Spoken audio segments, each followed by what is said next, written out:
జై శ్రీరామ్. శివాష్టకం ఒక్కసారి చదువుకుందాం.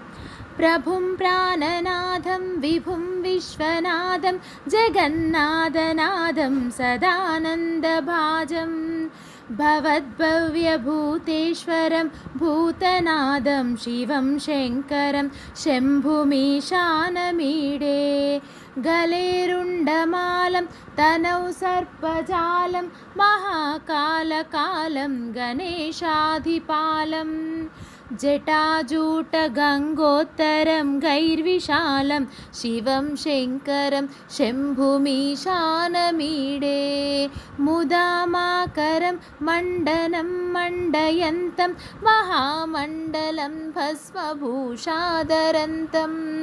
అనాదిం హ్యపారం మహామోహమారం శివం శంకరం శంభుమీశానమీడే వటాధో నివాసం మహాట్టాట్టహాసం మహాపాపనాశం సదా సుప్రకాశం గిరీశం గణేశం సురేశం మహేశం శివం శంకరం శంభుమీశానమీడే గిరీంద్రాత్మజాసం గృహీతార్ధదేహం గిరౌ సంస్థితం సర్వదా పన్నగేశం పరబ్రహ్మ బ్రహ్మాదిభిర్వంద్యమానం శివం శంకరం శంభుమీశానమీడే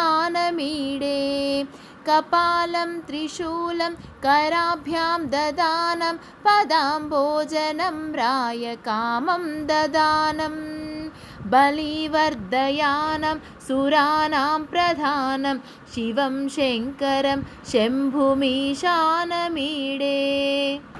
శరచ్చంద్రగాత్రం గణానందపాత్రం త్రినేత్రం పవిత్రం ధనేశస్య మిత్రం అపర్ణాకలత్రం సదా సచ్చరిత్రం శివం శంకరం శంభుమీశానమీడే హరం సర్పహారం చితాభూవిహారం భవం వేదసారం సదా నిర్వికారం శ్మశానే వసంతం మనోజం దహంతం శివం శంకరం శంభుమీశానమీడే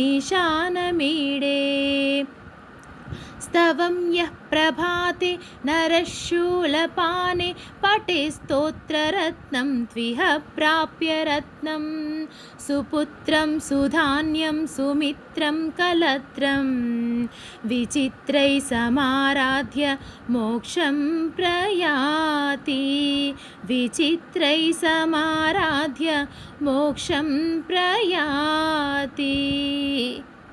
థ్యాంక్ యూ ఫ్రెండ్స్.